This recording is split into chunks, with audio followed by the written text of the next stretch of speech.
It would definitely be an ambiance. Okay. That's what I'm thinking I have to do. There we go. Okay. So what are epiphytics? True epiphytics are plants that absorb the nutrients from the atmosphere and decaying matter on sporophytes. Sporophytes is a very fancy word of saying other plants. Okay? So if you want to impress somebody and you want them to like think you have an incredibly large vocabulary, you can talk about things like sporophytes. And just talk about the supporting plants because what they are. They are not parasites or lianas, and lianas are the woody stem climbers. The seeds are usually dispersed by insects, wind, animals, stuff like that. I have insects up there twice. Monica, you did not catch that. Monica was my proofreader, so we're going to blame Monica for any problems we have. Double duty. Yeah. Surprise. Decide what you're going to blame me on. We're going to blame everybody. We like insects. It's fine. Yeah, insects are cool. They can weigh up to several tons. So think about a tree with a plant weighing several tons on its branch. Okay, they can be huge. Anybody who's ever seen the Queen of the Night or the old night blooming cerises from the 60s, they're epiphytal moxopetalums that have the giant big white flowers. They can become massively heavy. So several tons seems like a lot, but it's really not. Think of the strangler fig. That's the real. That's not a true epiphyte. They're primarily. Right? Yes. Actually, it's a type of epiphyte that's not a true epiphyte. Primarily found in tropical forest conditions, but they can be found across almost all biomes. They have anatomical and metabolic adaptations that allow the absorption or conservation of water, such as cuticle. That's a waxy substance that they have on the leaves. Velamen, which is rapidly absorbing tissue. That's, if you've ever seen an orchid root, the roots of orchids are primarily made up of this vellum, and it's basically like a sponge that can absorb water very, very quickly. Caudexes, sunken stomatas, various water storage, limited leaves.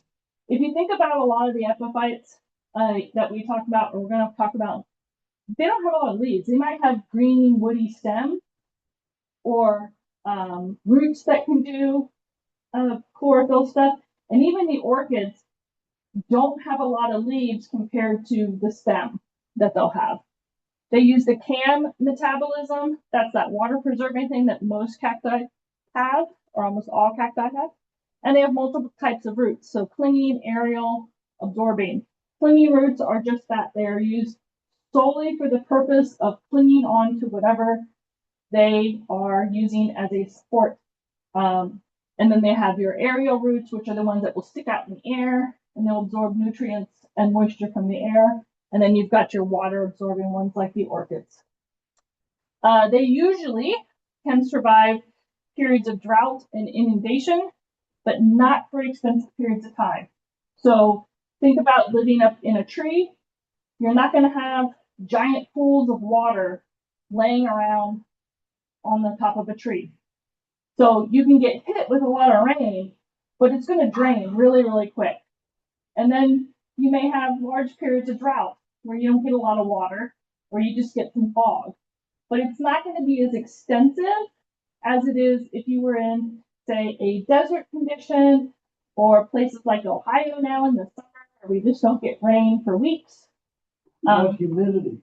But we have the humidity, and that's what saves us. But you're just not for like extensive periods of time.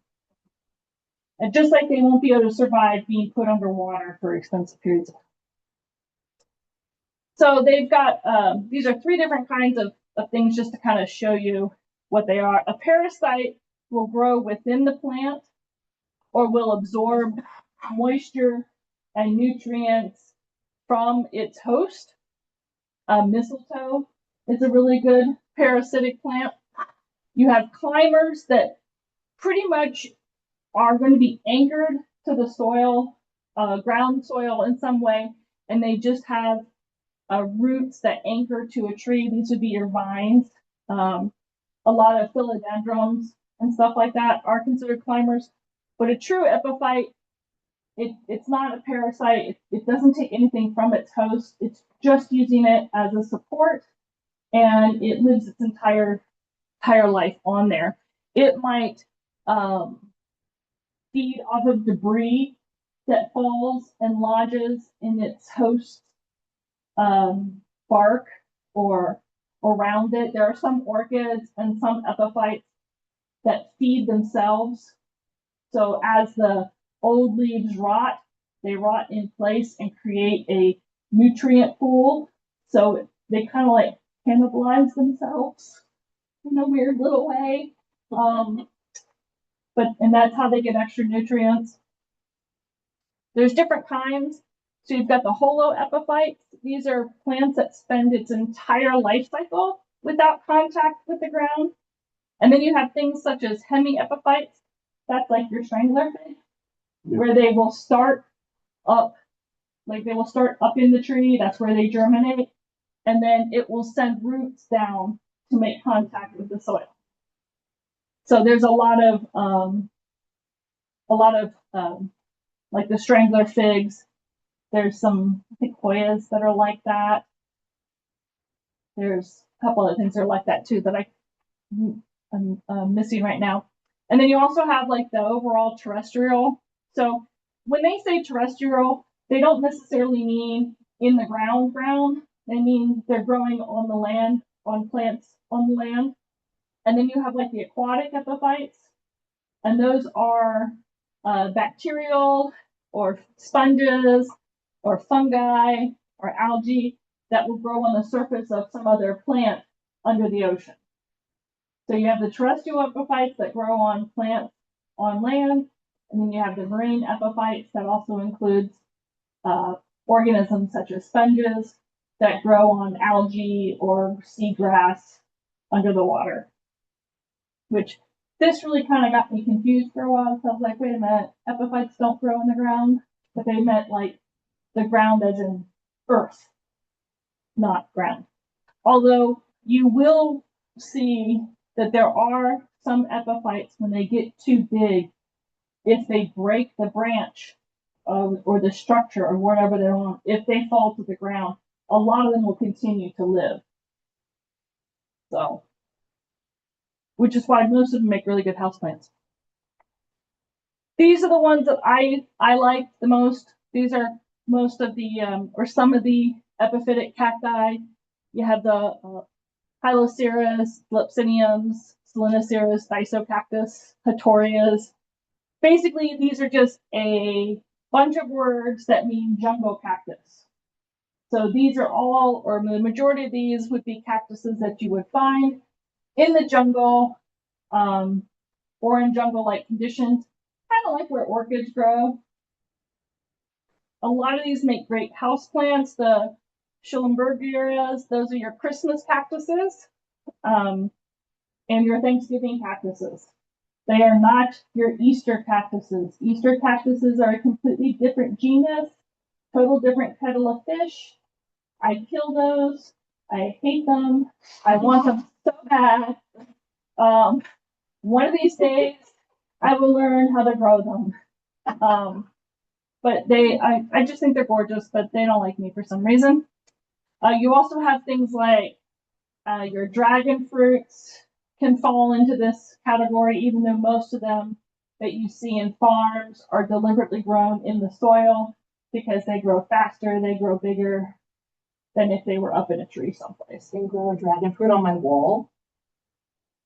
It would get very, very massive. Wait, I already have one that's my height. I would like to go up there instead. If your wall is its only support, it will get so big, it will break your drywall. I have to keep it in a pot. No, That's so cool. the dragon fruits are fun.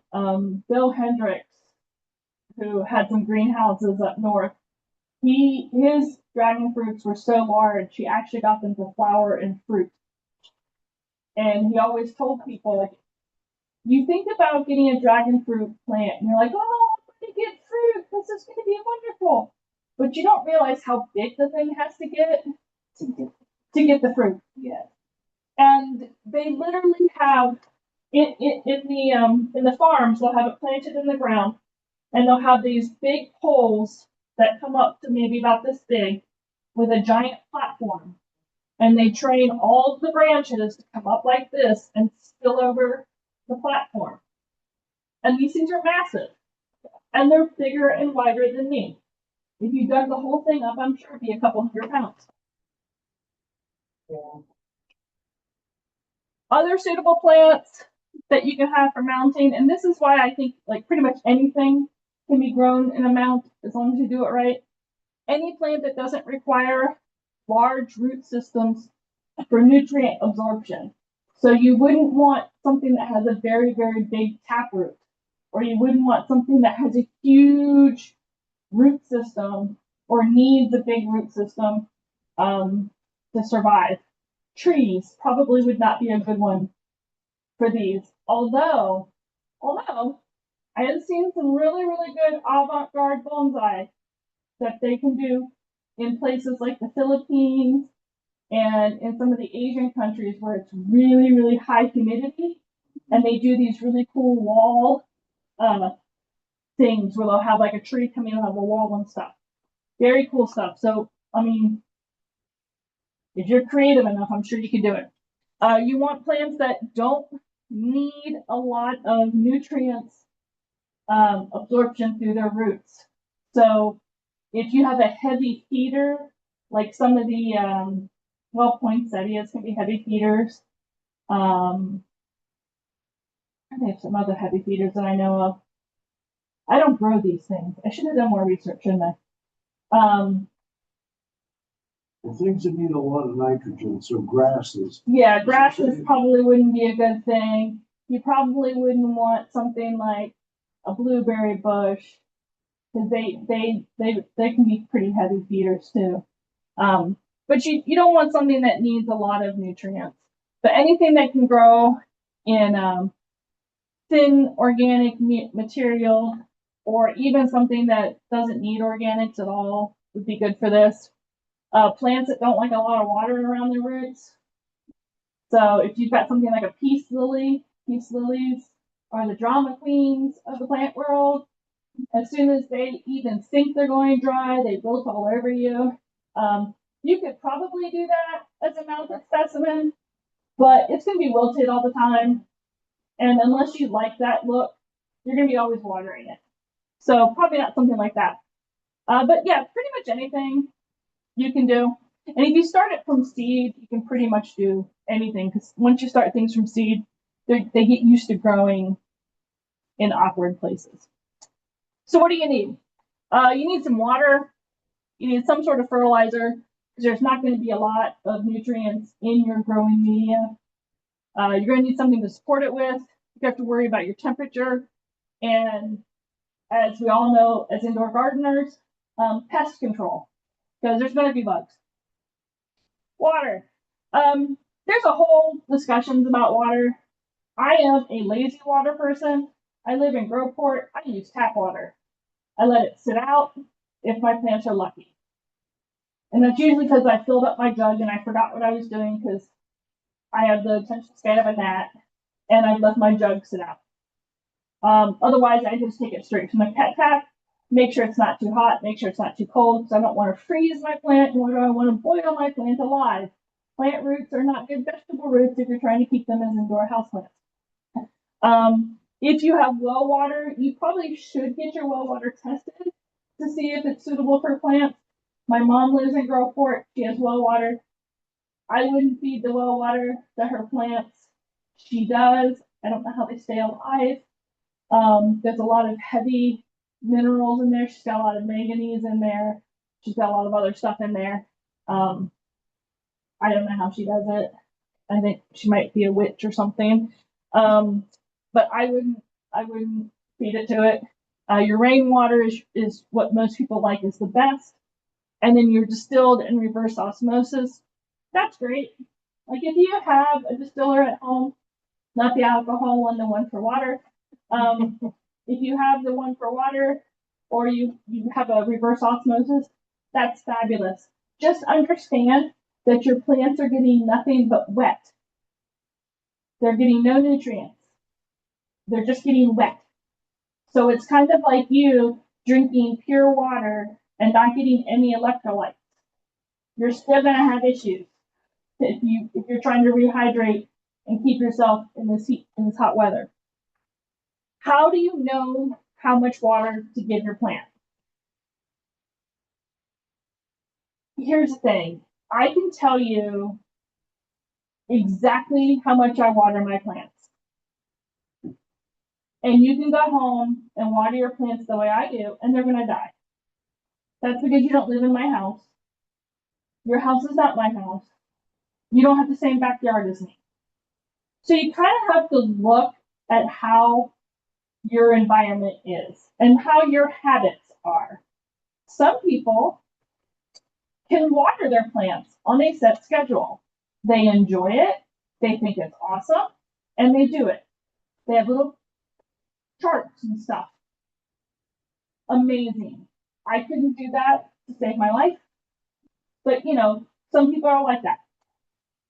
You need to understand the type of growing material you have. We have a lot of different growing material over there, so all of us are going to make our own soil.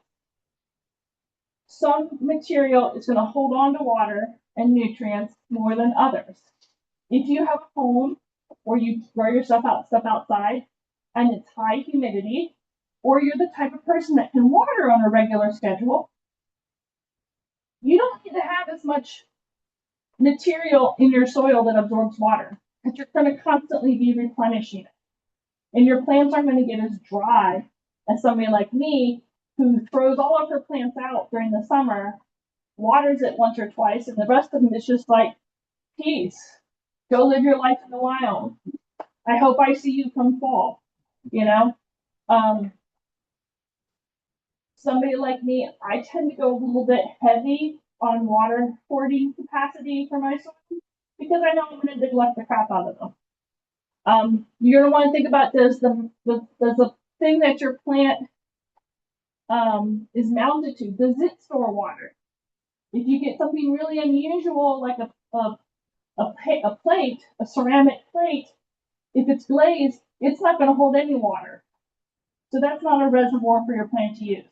Something like a cork bar, something that is designed to absorb water, that becomes more of a reservoir for your plant. The temperature of your environment and the humidity, again, if your temperature is super hot and your humidity is low, it's going to suck all the water out of your mount faster than if your humidity is high and your temperature is cooler. Where does your plant come from? If your plant comes from an area that gets 5 inches of rain every other day, you're going to need a lot more water than a plant that comes from the side of a mountain that survives on fog. So those are all things you have to take into consideration. Pest control. There's a couple different ways to going about this. This is almost like the water thing. What suits you and your pests better, how much you hate them. If you hate them with a purple passion, you might want to use some commercial stuff available and just say die, spray them, and they're dead. Okay. You could use softer things like going out and getting beneficial insects, which that kind of creeps me out. Like I have mealybugs, so I'm going to go out and buy more bugs to eat the mealybugs. So now I've got 2 kinds of bugs in my house. I don't know if I can live with myself, knowing that there's these little bugs that some of which I can't see, roaming around my solarium and roaming around where I keep my house. Because now I have microscopic or bugs I can't see roaming around, and what if they touch me? You know? So I'm not as gentle with my bugs. I'm not going to go the commercial products because I'm a child of the 80s, and I grew up taking chemistry classes, and I grew up in geology classes where we licked rocks. So I don't want to take too much chemicals into my body that I haven't already done so. But I'm not going to use beneficial insects. That's not my jam. I'm going to do things like isopropyl alcohol. I'm going to use a little bit of neem oil on the plants that neem oil doesn't kill. I might use dish soap. I might throw them in my shower and just leave them in my shower for 10 minutes with the water on and just wash everything away. I haven't done it lately, I promise. I just realized who's here. Don't tell Maxie. You can try things such as diatomaceous earth. There's all sorts of, you could try carnivorous plants. There's a whole bunch of people nowadays that are getting carnivorous plants because they're like me and they're like, I don't want more insects and more bugs in my house, but I will grow a plant that will eat the insects and bugs that I don't like. So there's lots of things you can do for pest control. You just kind of have to figure it out. I mean, they're bugs. You can kill them. I know somebody who derived great satisfaction of taking toothpicks and stabbing their mealybugs and using the toothpicks to clean it. You know, it made them happy. I am not going to judge that person. They have beautiful plants. I'm not going to do it. Types of mounts. This is pretty much the world is your oyster. There's just a few things you have to keep in mind. If you're doing metal, don't do something that's going to rust and fall apart. Okay? Because if your mount rusts and falls apart, you're going to have to remount it, and that can be a pain in the butt.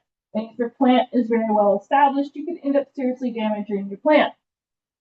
You want to see if it's going to be heat conductive. If you keep your plant outside during the summer and you have a metal mount that conducts heat, guess what's going to happen to your plant? It's going to turn into a nice little roasting oven, and your plant's roots are going to cook. It's also going to dry out much faster. You want to see if it's going to be organic. What's the rate of decomposition? I know some people like, does this work? Like this right here is burlap. That's really cool. I like it. I think it's nice. How long do you think burlap's going to last with dirt in it outside? It's a month. Who knows? It could be anything. It could be a couple of years. It could be 6 months. Who knows? But you want to think about that. You know, is it going to decompose? Is it treated? Is whatever, if you're using a wood plank, does it have fungicide and stuff on it to treat it? Because maybe you don't want your plant to have that. Maybe it'll kill it. The plastics, I like plastics. I have no problem using plastics to mount things. Sometimes it's really nice because they're lightweight. Other materials, there is lots of cool things you can think about. Anything that you could put on your wall and figure out how to hang to your wall, you can use as a mount. On the back table, there is some sound insulation boards that I got off of the sample sale, or well, a free sample thing. They're basically made of interwoven fibers, and they're designed to dampen sound. Well, guess what? Everything in there is inert, so it's not going to hurt my plant. And it's lightweight, and it's somewhat absorbent, and it looks cool. I want to try to stick a plant on it. Did it work? I don't know. You're over there. We're getting. Yeah. I mean, I gotta find amusement in this somehow. You can use things such as, I got this really cool thing from the thrift store once. It was a little silver platter that had little legs on it. I think you're supposed to put like a tart on it or something to make it look pretty. Well, it had holes in it. And I'm like, this is interesting. I like this. Let me stick a plant in it. It is now going 4 years? 4 years. It now has an orchid on it for 4 years. It is the only wood. It is the only orchid I managed to keep alive for 4 years. And it is growing on this silver tray thingy. And it's really nice, and I like it. I didn't bring it because it's hot and I didn't feel like going outside to bring in stuff. But yeah, if you're doing ceramic pottery, think about the porosity of it. Think about how easy it is to hang it up on your wall. Some ceramics, if it's completely glazed, it's not going to hold any water. It might be hard to drill through. It may just not hang up on your wall very nicely. Growing media, this is what I use. I use Happy Frog, moss, biochar, poultry grit, oyster shell, reptile and whatever the heck else I have. That's what that little mouse magic thing is. It's pretty much whatever else I'm experimenting with at the time. I think there's some wool pellets over there that people can use. This is what I use. My foundation is Happy Frog, reptile, poultry, and oyster shell. That's my main foundation. I use that as the foundation for all of my growing medias, for all of my cactuses, all of my succulents. I just use it in different ratios, and I will add things such as biochar and moss and whatever else I'm experimenting with as I pot and decide to do things. But yeah, it's like chicken soup or soup in general. Like everybody's going to tell you they know the one true way of making chicken soup. But then you ask them, and then you ask somebody else, and like, oh my God, you put celery in it? Ew! Like chicken has to have peppers in it. And you're like, what? But it's still good. It's still tasty. And you know what? It tastes good when you're sick, you know? So it's kind of the same way. Other helpful things you're going to want to have some wire cutters, because I like using wire. You don't have to use wire, but I think wire is fun, and I find it easier for me not to hurt my plants. Needle nose pliers come in handy, drill and drill bits. You need a stick pokey thing. I think everyone should have stick pokey things. They're just a fun thing to have. They're great if somebody turns into a zombie, you at least can stab them or something. You're going to want to have something to wrap your stuff in. Wire, copper, aluminum. Don't use steel wire, it rusts. And then it degrades and snaps. Fishing line. Lots of people use fishing line because they don't want it to be seen on their final product, and they want their plant to look like it's mysteriously hanging on the wall. I don't like fishing wire. I am too rough. I do not have the hand-eye coordination. I tend to pull my fishing wire too tight, and I sever roots. Because fishing wire can cut things if it's too tight. So I like wire. Twist ties, twine, thread. Again, twine and thread. If you're just doing something for a demo, use twine or thread. You know, why spend a lot of money on something? You're going to also, for miscellaneous stuff, water is always a good thing to have on hand. Keeps your area clean, keeps your roots moist. Toothbrushes, the soft kind, just to kind of, wipe dirt away from places you don't want it. Tweezers, something to cover your tables, stuff to decorate with. Hydration pads, so wicking materials. This is something I've been experimenting with for the past couple years. I have been experimenting with how to keep more water in my mouth because I'm a lazy person that don't want to go out in the heat and water, right? I have found that if I take something that's a wicking material for terrariums or aquariums or the stuff for clothing, or even cotton pads that you use for makeup because they're absorbent, or soft sponges, or things like that that absorb water and hold on to it for you. If I put those on the back of my mount, that will absorb water when I do water, and it will then release it to the plant, and I have a longer time period that I can go without watering because I've got like this reservoir in this wicking area. So I've been experimenting with that. There's some of that back there too. You can also use what is it that the African violet people use for their wicks, for the rope? Yarn, nylon yarn. Nylon yarn. Not cotton. Yeah, not cotton, because it degrades. Yeah, so the nylon yarn, you could use that too and make like a grid or something on the back, or even stick a nylon string up through your mouth. Polyester, yeah. Anything that's not going to degrade. Yeah, acrylic would work too. You could even have like a wick go through your soil into a reservoir that sits below it or something. But those are really cool. These are the steps. I'm going to demonstrate them, but they're pretty easy. You prepare your mount, whatever you're going to be your mount is. You remove the soil from the roots. You place the plant on your mount, cover it with dirt, soil. You squish moss all around it, and you wrap it up nice and tight. That's pretty much what we're going to do today. Once you take this home, if it's still alive, you're going to want to water it on a consistent basis according to your home. Okay, so look at your plant. Is it dry? You need to water it. If it's not dry, let it go for a bit. You're going to want to put it in bright indirect light. Most epiphytes, because they grow on other plants, on trees, they are not out in full-blown sun.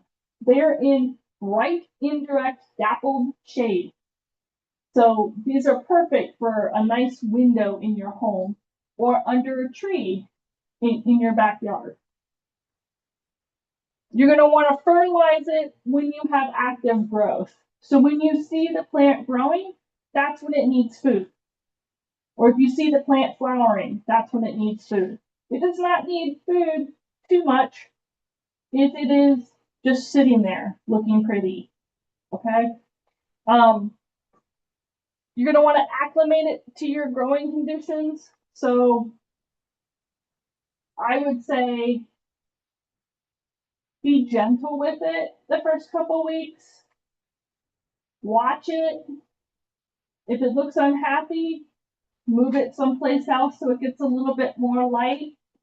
Or if it's near your AC vent, maybe move it away from the AC vent because that'll get it cold. And they don't like the cold. They're not like us. And moving air dries it out too. Yep. And then you're going to enjoy it. If you kill it, look, everybody here has killed plants. Okay? If somebody comes up to you and says, I am the great non-plant killer. I have never killed a plant in my life. I am an expert. You can tell them you're a liar and then walk away. Okay? Never happened. Things that never happen. Correct. Everybody kills plants. If you eat salad, if you eat any kind of vegetable, you have already killed plants. So do not feel bad if you kill this plant. Okay? It's fine. Nobody's going to judge you for it. You're not going to get docked karma points. I'm giving you permission. If it dies, it's fine. Don't worry about it. You know what? Come to another Cactus Club meeting and say, I killed my plant. And one of us is probably going to say, would you want 12 more? Okay? In fact, I know there's plants on the back, some of which would be great for epiphytes, like the bromeliads and some of the other stuff that you could probably do. You know, Bruce is already trying to get rid of those. Take a deep breath. Relax.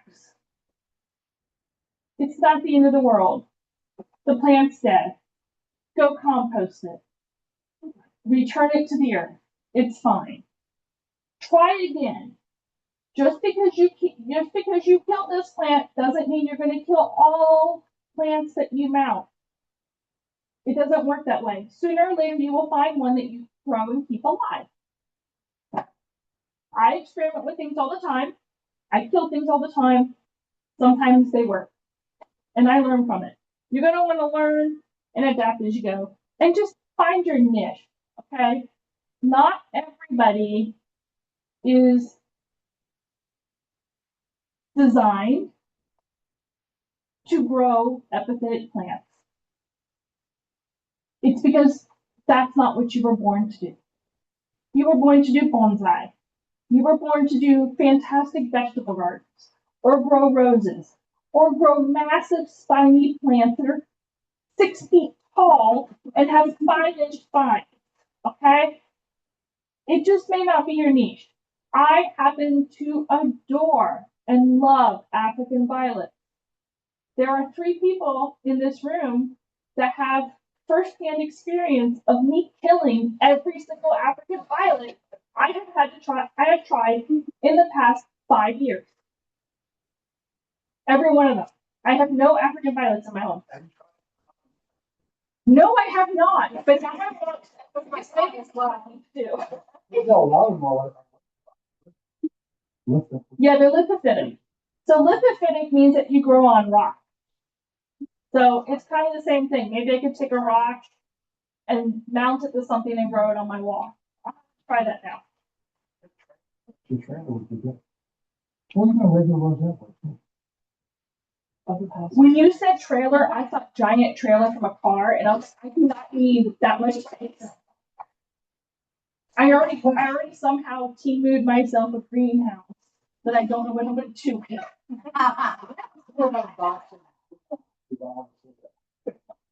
I'm scared to because I got it from Chibu. So Oh, I thought maybe you one of those low energy.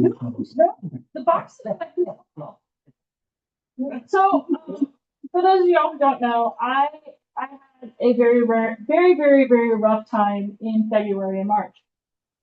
And I have a wonderful friend who gives me things. And they gave me a gift card. Actually, they just gave me a card number and said, you have this amount of money, go spend it, but you have to spend it on Temu because I want Temu points. I didn't know they did either. I don't know how they did it. I just obeyed because I was not in a healthy mental state. And I went on Temu and I maxed out the amount of money that they gave me, which was a lot. And for months afterwards, in fact, Monday, we received the last of the things that I ordered off of Temu. It's a 2.5 foot tall dragon. It's a 2.5 foot tall metal dragon. Yeah, it's really awesome. I gave it a Roxy. It'll be out in the yard at some point. But needless to say, during this time of my uninhibited Temu spending, I apparently bought myself a greenhouse. I don't know what I'm going to do with this thing. I've already given away, I don't know how many raised beds. Okay, so we're going to get the lights on. I am going to say one more last time, anybody who is going to workshop things, you have your little containers. If you haven't paid me, pay Doug here in the back. It is $10 for members, $20 for not.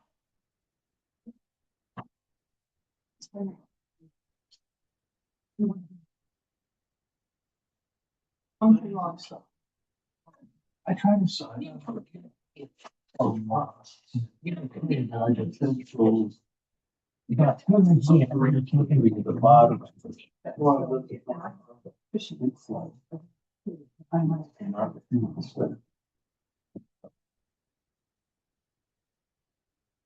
Okay.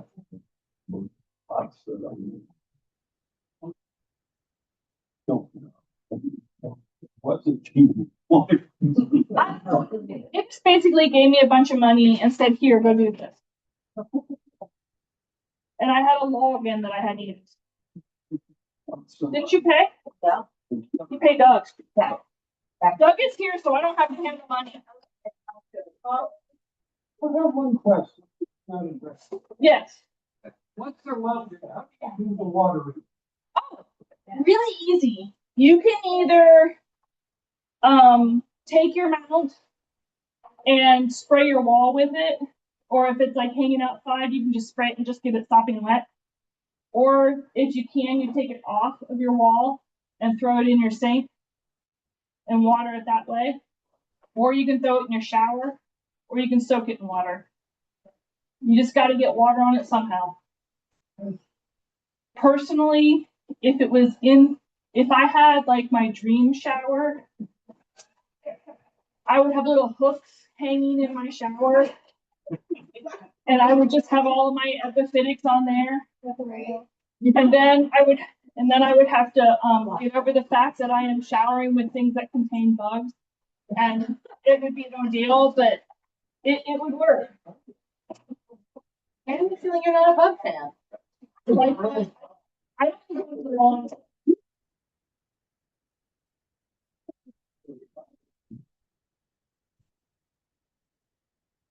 Well,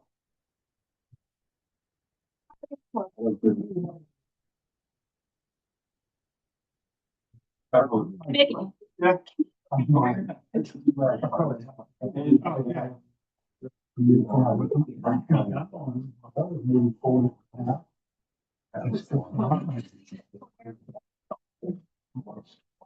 A second.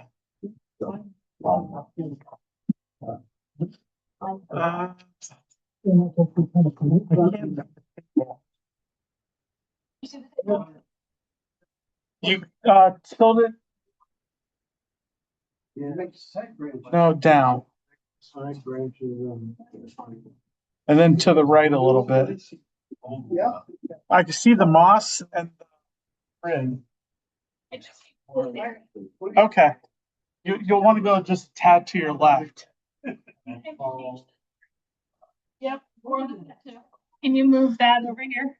Move what? Oh, that over there? Oh, yeah.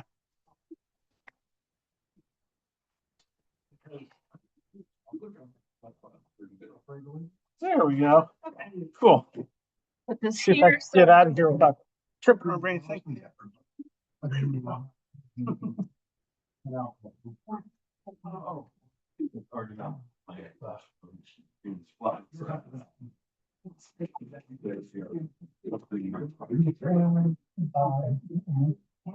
lot of people have been into these gloves.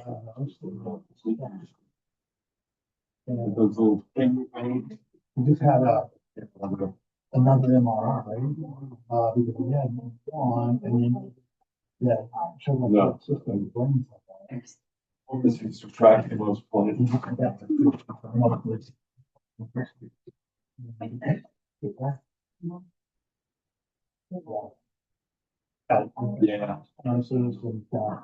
it's up there.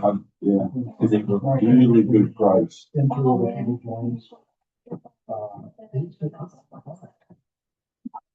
A brief tour of what's over here.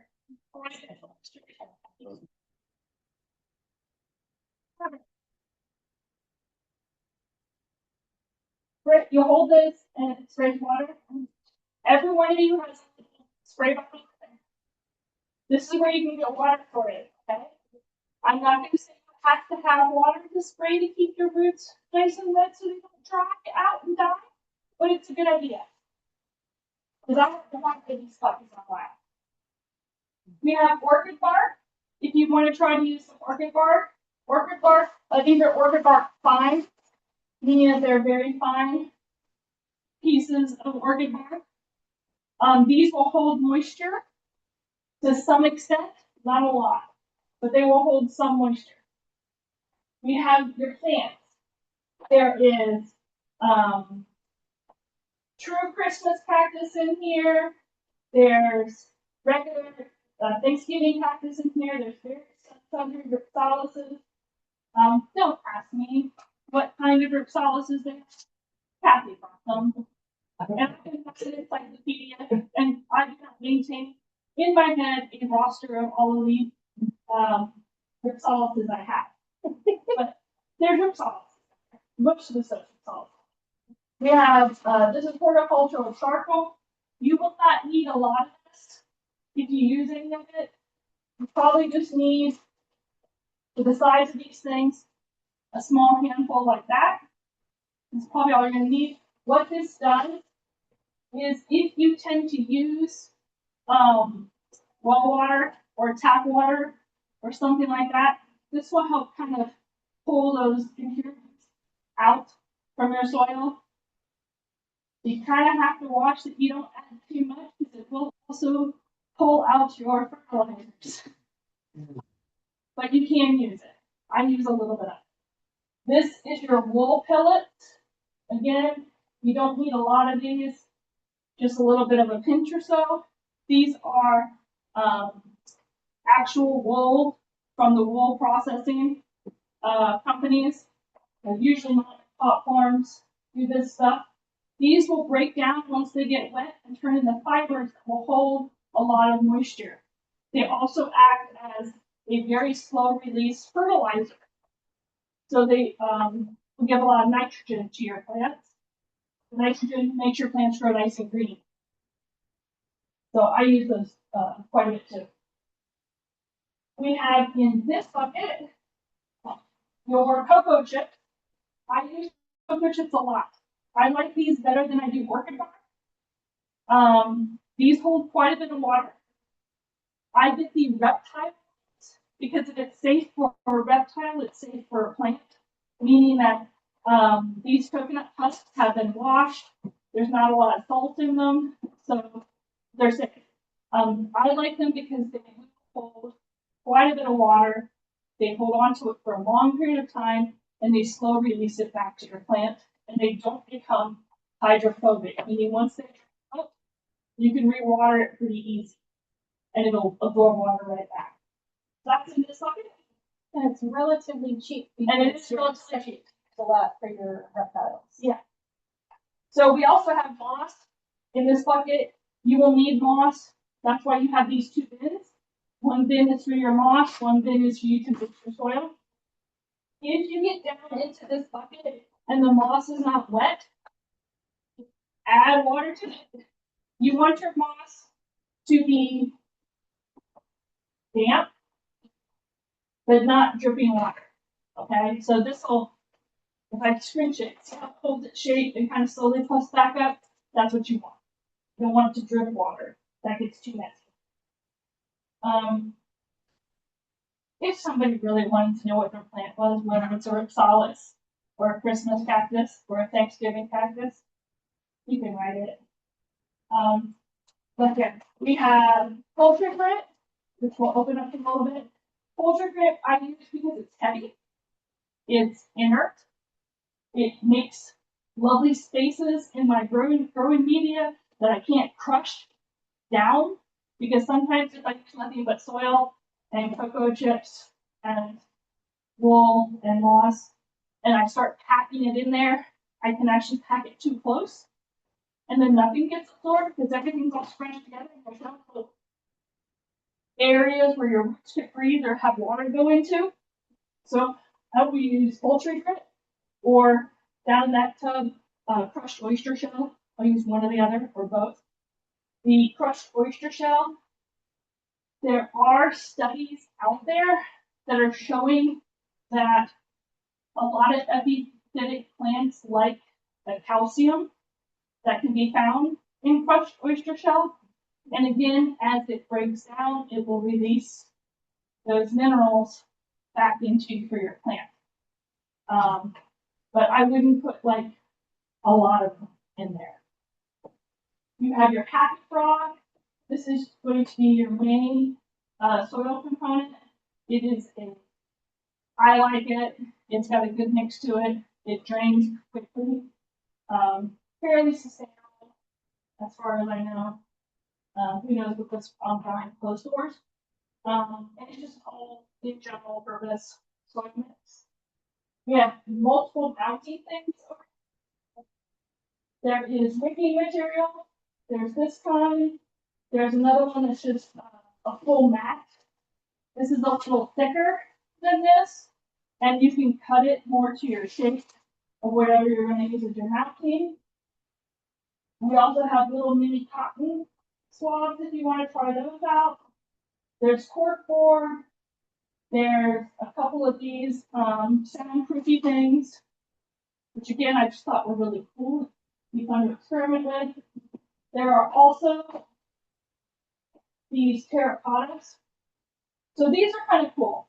If you're a lazy gardener and you're a lazy waterer, you can put moss inside of this. Fill this up with water, and it will naturally whip the water out to whatever plant you mount on. So you were asking, how do you water your plants? You get one of these, and this would be your reservoir to put your water in. Now, I have experimented with these. They do work. The only thing I have found is if I do not put moss in here, and I just put water, it will drip out of this tip. So you have to put some moss in here. Otherwise, it just drips out here. But this works. And we also have, well, I'll just bring up the book. There's drills and stuff. There's also some plastic mount boards, cork. But this is going to be like your playground, okay? One of the little bins is for your moss. The other is to create your soil mix that we're going to use. So I'm going to come up here and show you how to do it. And I think I will sit so that you guys, I don't block the screen too much. Okay. So these are little tools that I forgot to mention. These are both drills. This is a manual drill. So it comes with different drill bits, and then you just manually twist it and drill it. It takes a while, but if you're bored and you need to be quiet because everybody's sleeping, or you don't have access to electricity, this works really well. And then this one is a one I just indulged myself with. And this has all sorts of lovely little drill bits in it. What is it now? This is called a Epiphytic. And it is basically a battery operated drill, except it's a little micro drill. And you're going to want to get drill bits that are for ceramics or tile is what you're going to want to get. This one here actually has a charging port to it that I can use, and it comes with all of these things. I splurged and bought this for myself. It's about 50 something bucks, but I can turn it on, set my speed, and then I can just, yep, and it'll just go right there. Yep. Yes. But you know, if that hurts your ears, yeah, it's very painful. Yeah, yeah. You can get one of these little ones here that does the same thing.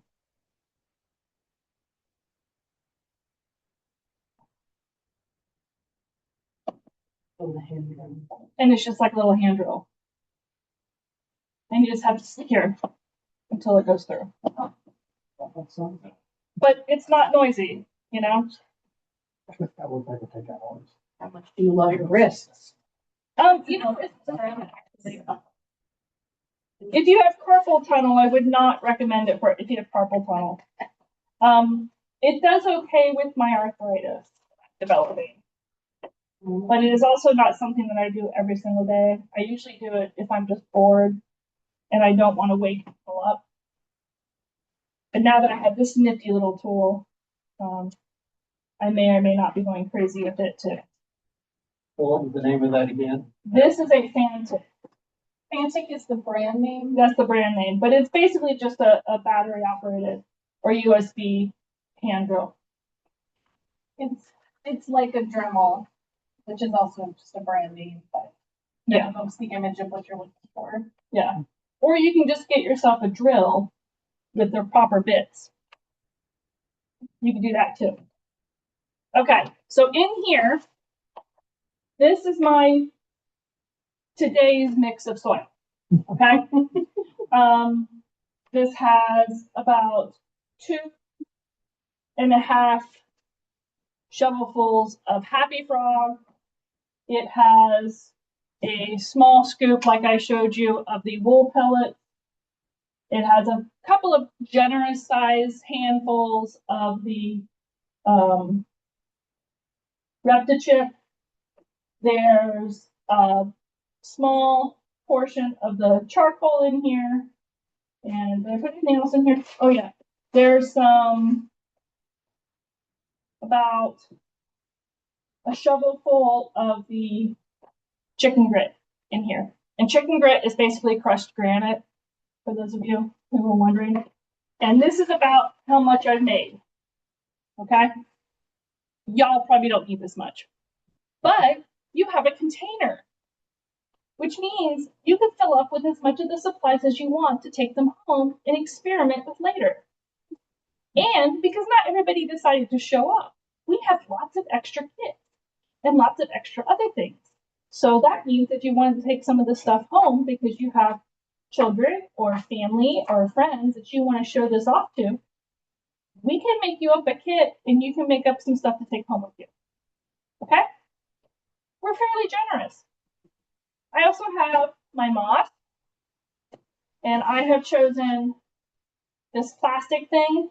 This is aquarium supplies that you put at the bottom of fish tanks to do your aquascaping on it, so it disperses the weight on the glass so you don't crack the bottom of your fish tanks.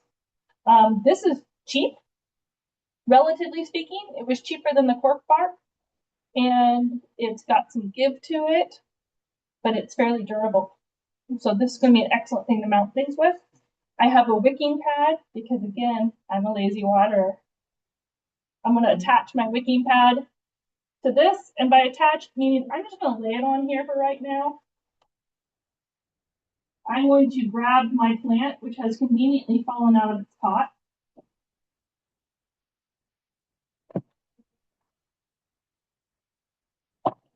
And I'm going to take off as much of this as I can. I don't want any of this old soil remaining on here.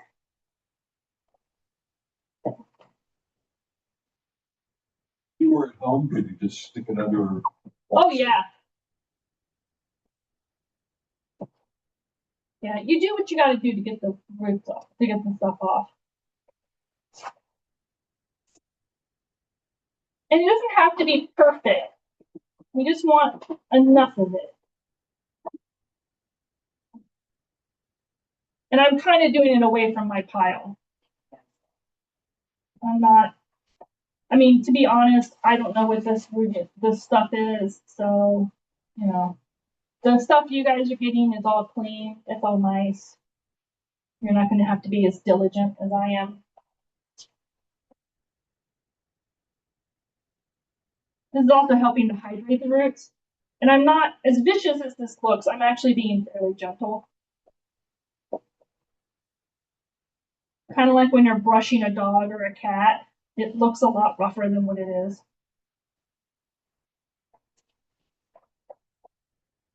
Okay. So I've got quite a bit of the soil off of the roots. I'm going to find my top of my mount. So which way I want it to be hung. Do I want this way or that way? Some of it is I'm going to look at my plant and turn my plant different directions and see, do I want it to go like that? Do I want it to go like this? I mean, I kind of like that. So maybe I'm going to mount it like this. I'm going to take my wire.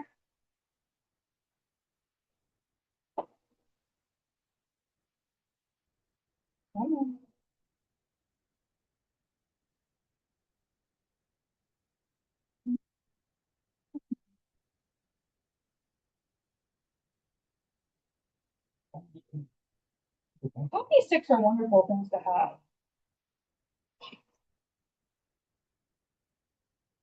They come in very handy.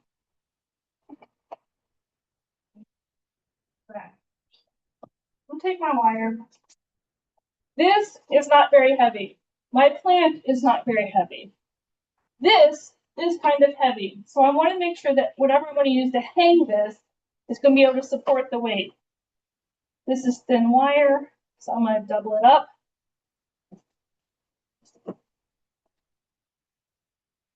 And I'm going to make something to hang. And I want to do this first because it's a lot more difficult than when I actually get my plant on it. But that's what I'm going to use to hang, and I did it wrong, so I wanted it to go the other way. Other nice thing about wire is you can take it off and reuse it.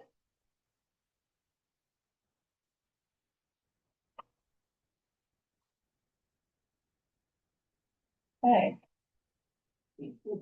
Take two.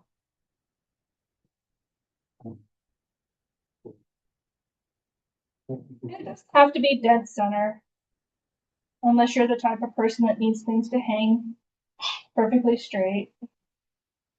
I am not that type of person. You have to have things perfectly straight? I have so many OCD issues that, they're not crippling though. Well, that's nice. They're not crippling, but they could. Never. As long as my food doesn't touch, I'm okay. See, No, food can touch, food can mix, as long as it's not like dessert and my dinner. Dessert is not allowed to touch my dinner. Vegetables just cannot touch my mouth. It's colon. Yeah, that's probably the same. No, vegetables are allowed to be mixed in with the mashed potatoes. No. First rule of the Haggis Club: we do not start wars over OCD. Okay, so we have our mount. Take a nice big chunk of soil, stick it on your mount. If you've got a wicking thing, stick it on your wicking thing. If you do not have a wicking thing, you want to put a nice bed of moss. Is there any way you could move it up and back? Because we can't see. Like that? There we go. Okay, Thank here, you know what? I'll dismantle this and start over.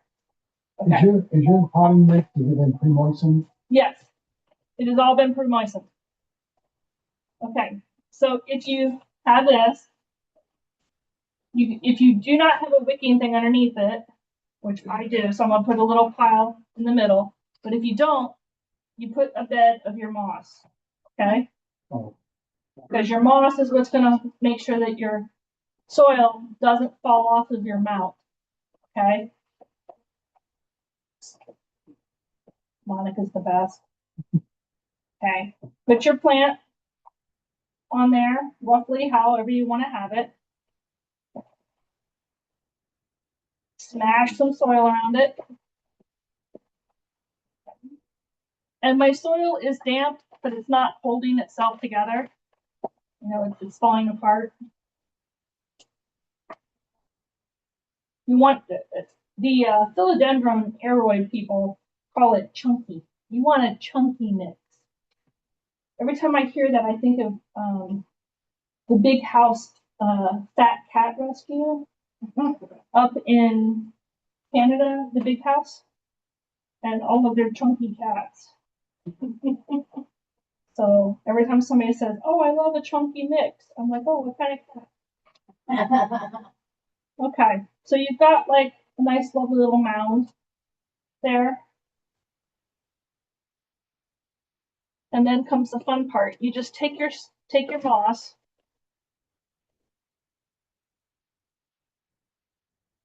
and you don't want to like clump it. You want to kind of, you know, That's the scientific thing. scientific thing. You want to be kind of like in little pieces, okay? Because you're going to do enough smashing. And you just cover that lovely little dirt pile that you just made. Okay? And you just squeeze it as hard as you can. Try not to crush the stem of your plant. And you're going to hear it crunch. And it's going to feel a little weird for those of you who have weird sensory issues, because you're going to feel it crunching underneath you. But you should eventually get a pyramid or something like that that can stand on its own. Where'd you get all the moss? I pulled it out of here, but it's over there. But no, where did it get I purchased? got mine off of Amazon because I'm cheap. But you can buy orchid moss works, terrarium moss works, any kind of. You don't want to use stuff that's dyed because dyed mosses have a tendency the dye comes off, Okay. and then you could have streaks of color on your walls that you don't want, unless that's the look that you're showing. Unless that's what you- Yeah. But you just kind of want to make sure that your mound is all nice. And then comes the fun part. So every single mount that you have is going to be different. Every wrap that you do is going to be different. I tend to pull my pieces about an arm length. Don't use your nice snips. Use the wire cutters that you have in there, which are your nice snips. But like when you get home, don't use really expensive snips to cut wire. Eventually it does harm. The stuff you have is fine, but you know. I tend to anchor my wire however I can anchor it without disturbing my plant. So in this case, because I chose a very easy mount, I just stuck it through. But if you've got something else, you want to hold your plant like a baby, like that, and then stick your wire through and connect it in the back, or loop it in the back or something. But you got to connect your wire to it. So I've got it connected through the front, and then you begin your wrap.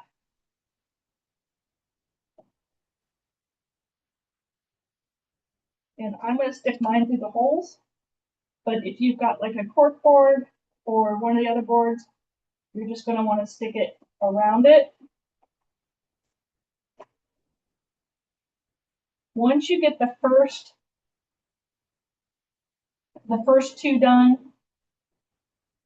so that it's at least somewhat held, and I've got it so that there's one going here and there's one going there. So it's at least somewhat held. And you want to pull them fairly tight. The other thing about metal is that it gives a little, so that you can actually bend the wire around things to tighten stuff up a little bit rather than using the string. And wire is a pretty color. I mean, be decorative in your stuff. But you want to pull it, and you can see where it's kind of pulling down that side. And then I'm going to come up again, slightly different space.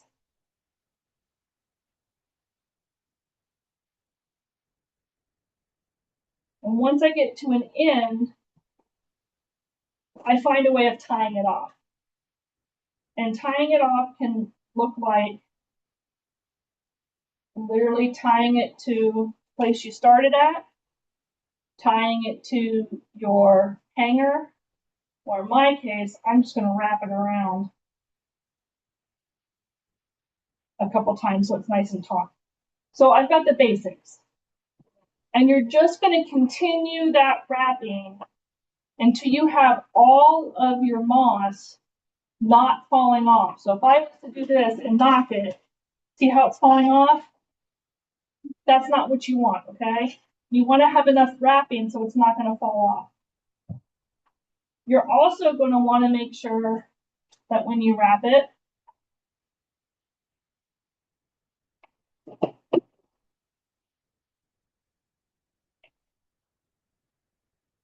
if you have wicking material and you don't want your wicking material to show, now's a good time to cut it off before you wrap it.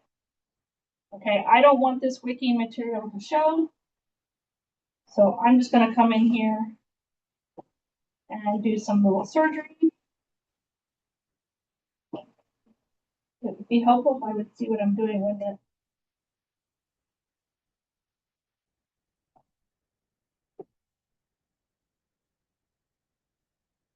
there's scissors over there too, and I've got extra little snips if people need them. Okay. Do the same thing to this one.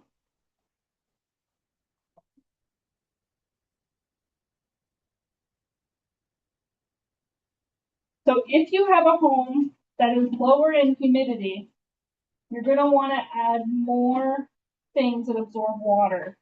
So that would be your cocoa chips. That would be your wool. If you have a dryer, or sorry, if you have a place that is, I said that backwards. If you have low humidity dryer, you add more stuff that's going to hold water. If you already have higher humidity, you would add less of those. Okay, and I'm just going to start wrapping this up like a nice little Christmas present. If y'all want to get started, again, one of your little bins is for you to make your soil mix. Your other bin is to grab your moss. If you need water, it's in the watering container. Grab a plant and whatever else. Any of the questions, just shout.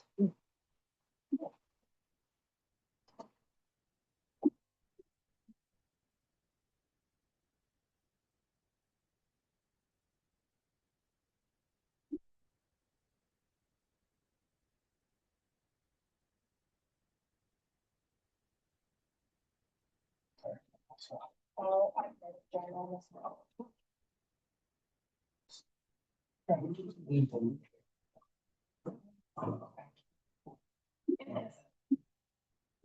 Rotating flowers, and then, if they get pollinated, it looks like little red berries are on it. So the fruit. It's a jungle cactus. There's lots of different varieties. Will be plenty. Yeah. Trying to test the energy. Yeah, that's a yummy cake. This is a problem. And, the little town that she lives in has a cowboy shop, and it was. We need to buy this. Things edible ones. Yeah.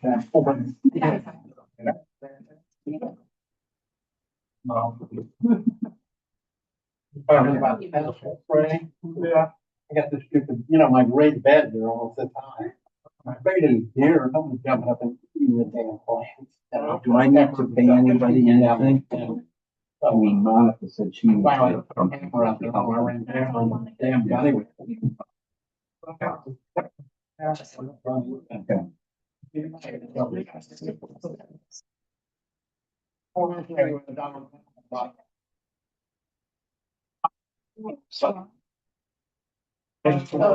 There are reports they've been fire and down in there.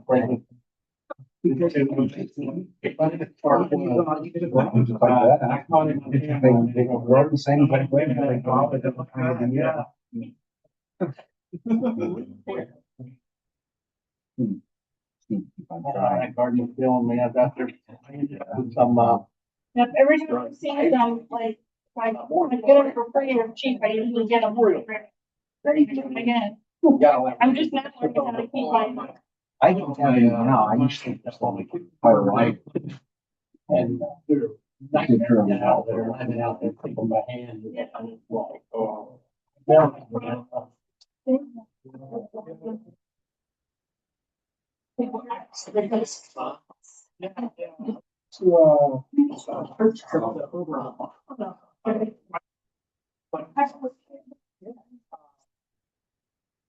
Campus party. All We were outside. Yeah, or, I don't know. pretty long.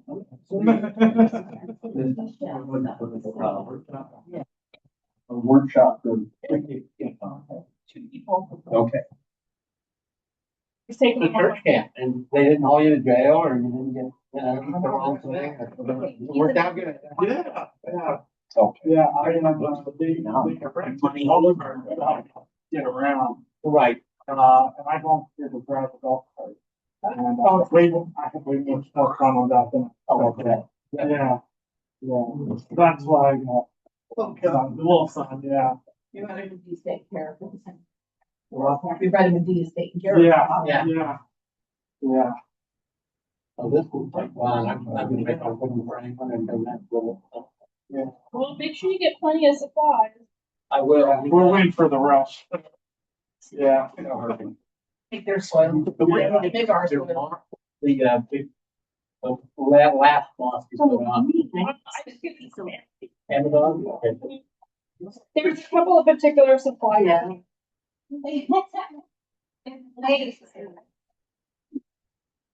Who needs the plant? Strawberry moon. There's so many photos on. This work is blowing up. I'm on call for work, so. But you don't have a choice. But my one phone was, I got an answer. We know better to drive phone. Yeah.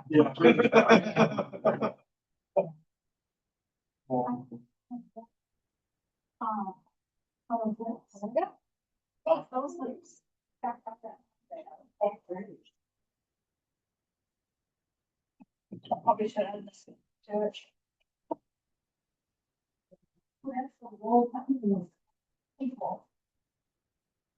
Nobody else needs to pay, and we don't need any money, I'm gonna have to take off, I think.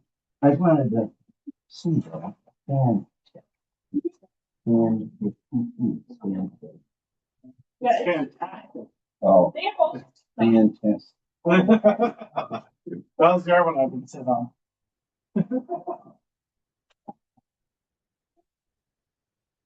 Like I said, if you guys think.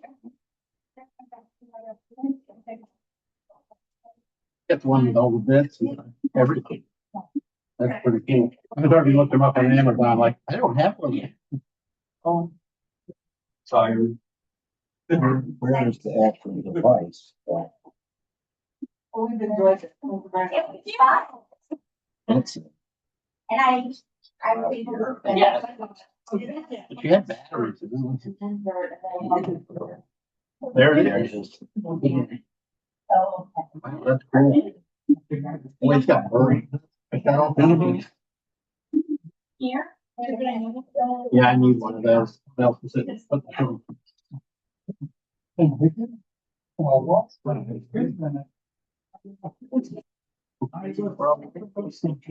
Yeah. But I kept thinking, Oh, yeah.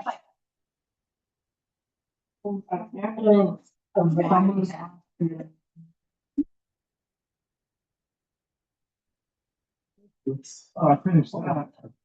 I applied for a to go for my bachelor's. I should have heard back by the end of July. Oh, For. I think it sounds like we do. Yeah. Yeah. Yeah. And also. And I was very involved.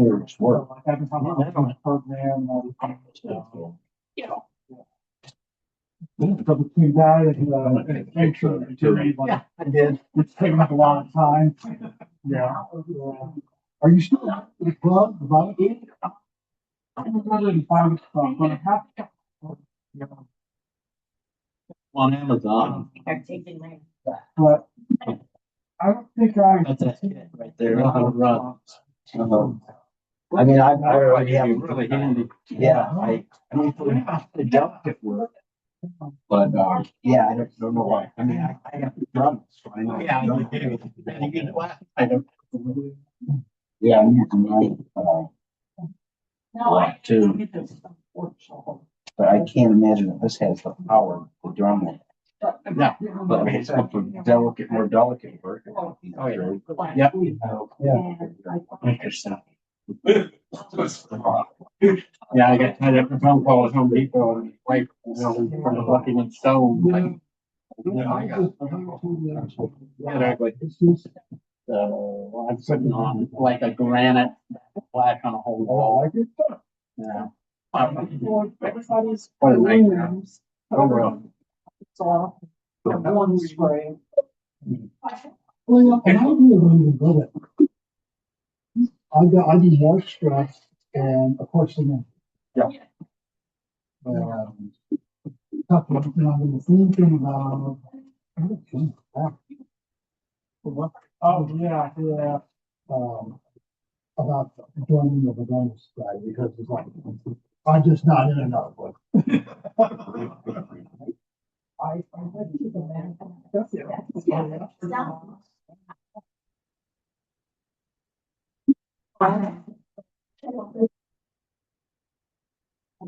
It was in.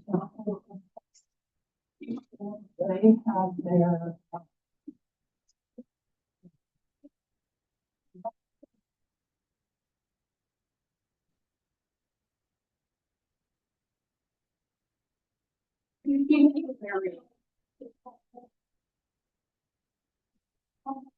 Oh, they have one. Yes, ma'am, I'll keep your ass up. They're very dedicated. It was.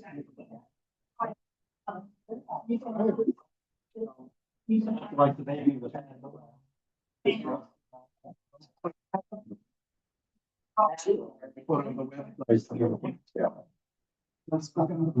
Pointed right at you. Thought it was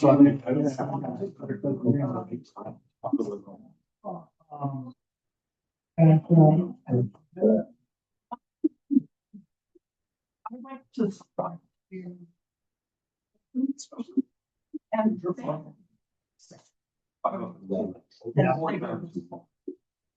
Who's looking over that? Our.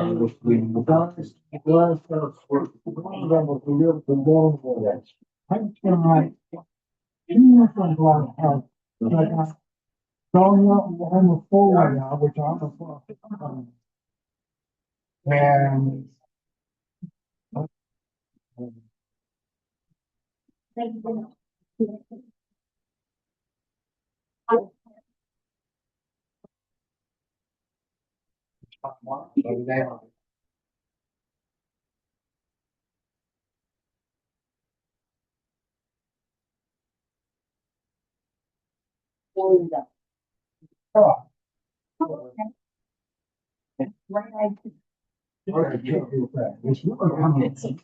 It's. I don't know what kind of going, but I looked at it. Oh, I was a good. Hey, Ralph, Wasn't. to continue your recording and share. All right.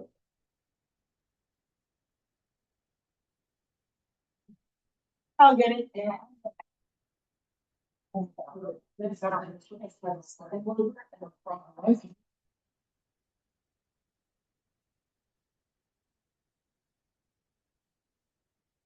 You're good. I mean, oh, So we let's take.